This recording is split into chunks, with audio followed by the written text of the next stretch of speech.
The purpose of this video is to introduce you to manual muscle testing. In particular, we will discuss its purpose, outline the indications for manual muscle testing, discuss the main principles behind manual muscle testing, and we'll discuss the protocol and grading system for manual muscle testing. Manual muscle testing is a tool that can be used to measure the strength of an individual muscle, such as the upper trapezius, or a functional muscle group like the knee extensors. For some muscles, it's possible to isolate them from their agonists, whereas for other muscles it's not. That's why you'll hear me referring to muscles or muscle groups throughout the video. Manual muscle testing is most sensitive for identifying strength deficits in weak muscles or muscle groups. It is not sensitive enough to identify weakness in stronger muscles or muscle groups. For example, individual A has just undergone right knee surgery, and as you can see, the right quadriceps muscle has lost muscle mass. It's atrophied, and it's likely become very weak relative to the left quadriceps muscles. In this case, manual muscle testing would be an effective tool to identify and quantify the weakness in this individual's right quadriceps muscle. Individual B does not have any significant difference in size of his quadriceps muscles. They both appear strong. Even if the right quadriceps muscle is weaker than his left, manual muscle testing would not be sensitive enough to pick up this difference. It cannot detect differences in relatively strong muscles. In fact, other strength measurement techniques exist to identify strength deficits or weakness in strong muscles or muscle groups. Let's now discuss the general principles behind manual muscle testing. First, the strength of the muscle or muscle group is tested during the concentric phase of the muscle contraction. The eccentric phase of the muscle contraction is not considered in the strength testing. The second principle relates to the effect of gravity. The ability of the muscle to move a limb in the presence or absence of the effect of gravity must be determined. Take a moment to analyze these two diagrams. In which diagram are the hip flexor muscles working in a gravity-eliminated plane? And in which diagram are the hip flexors working in the against gravity plane?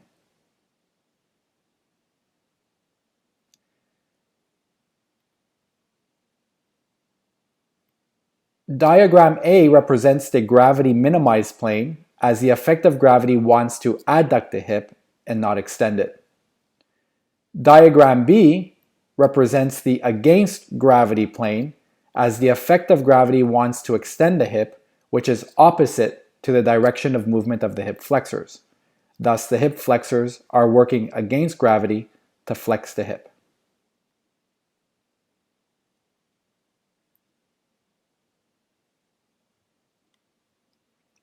The third principle relates to range of motion.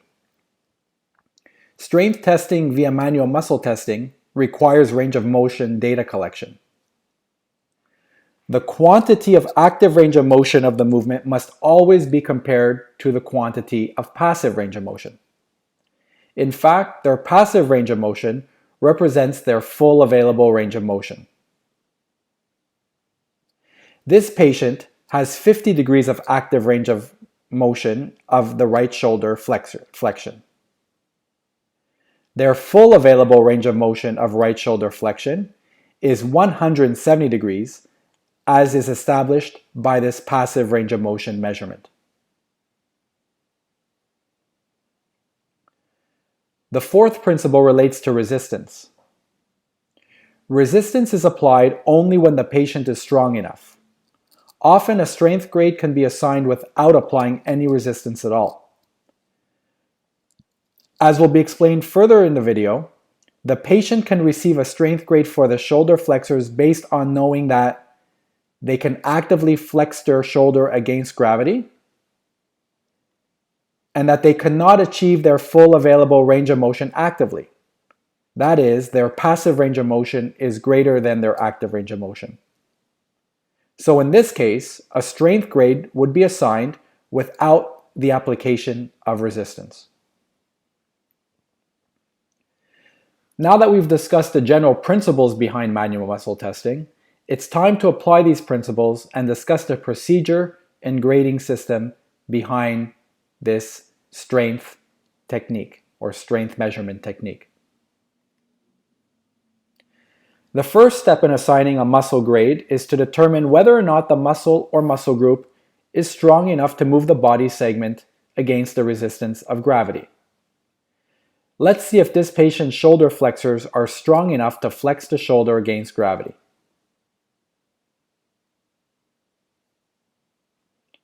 In this case, the shoulder flexors are indeed strong enough to move the arm against the resistance of gravity. If the muscle or muscle group is strong enough to overcome the resistance of gravity, the next step is to determine if they are able to move the body segment through the full available range of motion. The full available range of motion, remember, is established by measuring passive range of motion. Therefore, the quantity of active range of motion in the against gravity position is compared to the passive range of motion for that same movement. Let's take a look at our patient's shoulder flexors once again. In this case, the shoulder flexors are not strong enough to flex the shoulder through the full available range of motion in the against gravity position. That is evidenced by the fact that there is less active range of motion than there is passive range of motion. If in the against gravity position, the active range of motion is less than half of the available range of motion, the test is complete and a grade of 2+ out of 5 is assigned. Let's have a look at our patient again.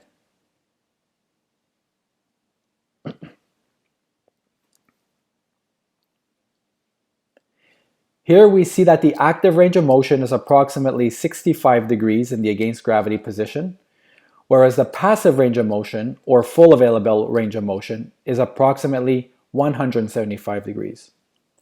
The active range of motion is therefore less than half of the available range of motion in the against gravity position, and a grade of 2+ would be assigned to the shoulder flexors.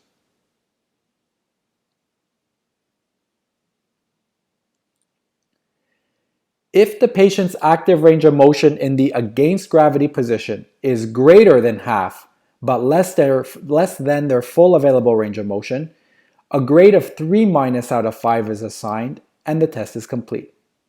Here's an example of a patient whose right shoulder flexors score a 3- out of 5 on manual muscle testing.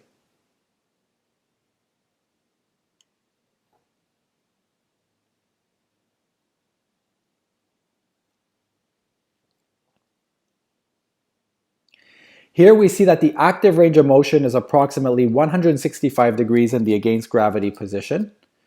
The passive range of motion, or full available range of motion, is approximately 175 degrees. The active range of motion in the against gravity position is greater than half of the available range of motion, yet not full, so a grade of 3- would be assigned to the shoulder flexors in this case.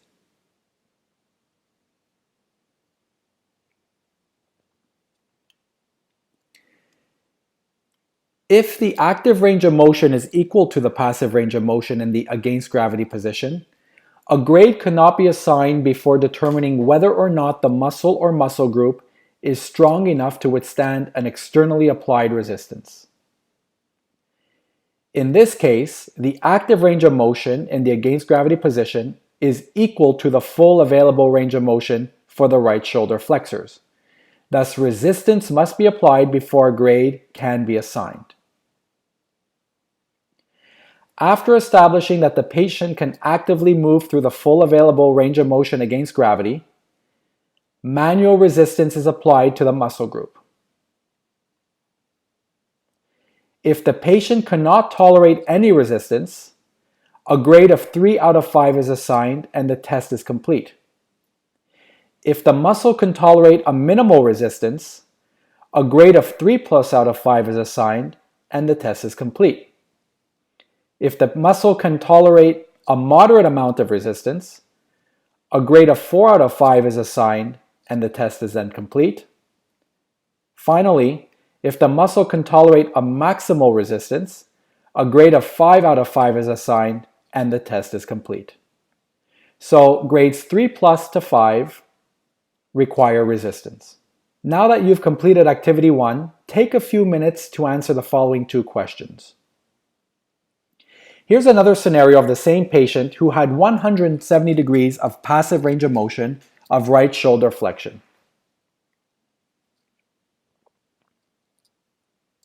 Unlike the first scenario, the patient is not strong enough to flex his right shoulder against gravity.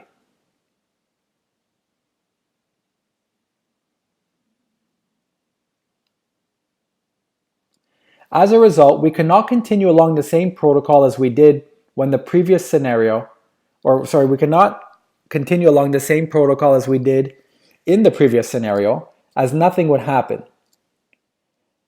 A strength grade still needs to be assigned, however.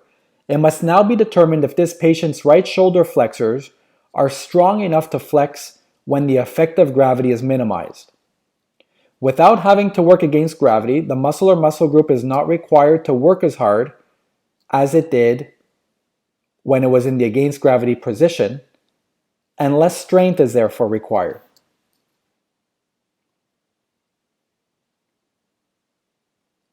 Here's an example of a patient who cannot flex their shoulder in the gravity minimized position.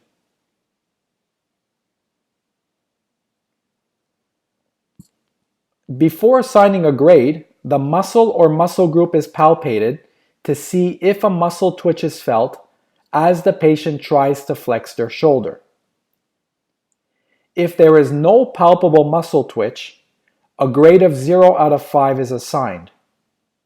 If, however, a muscle twitch is felt during the attempted flexion, despite there being no movement at all, a grade of 1 is assigned. Here's an example of a patient who can flex their shoulder in the gravity minimized plane.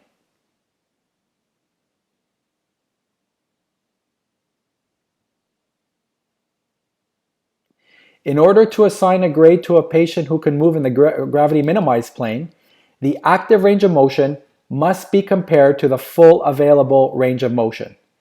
This is exactly what was done in the against gravity plane. We're applying the same principle now in the gravity minimized plane. We're comparing the active range of motion to the passive range of motion in the gravity minimized plane.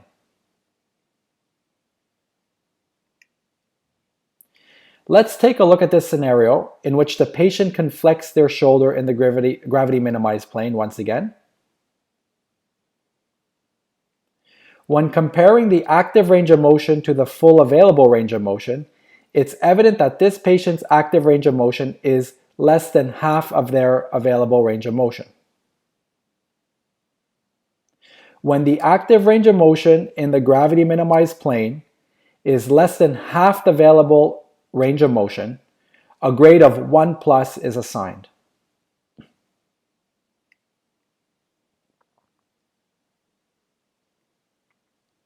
Here's a case when the patient's active range of motion is greater than half, but less than their full available range of motion in the gravity minimized plane. When the active range of motion is greater than half, but less than the full available range of motion in the gravity minimized plane, a grade of 2 minus is assigned.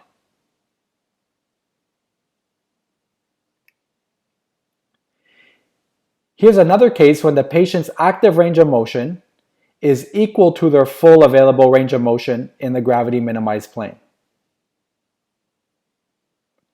When the active range of motion is equal to the full available range of motion in the gravity minimized plane, yet they are not strong enough to move in the against gravity plane, a grade of 2 is assigned.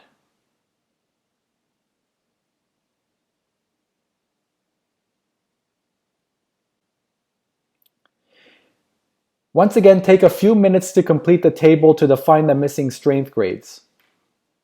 Pause the video and resume when you've completed the activity.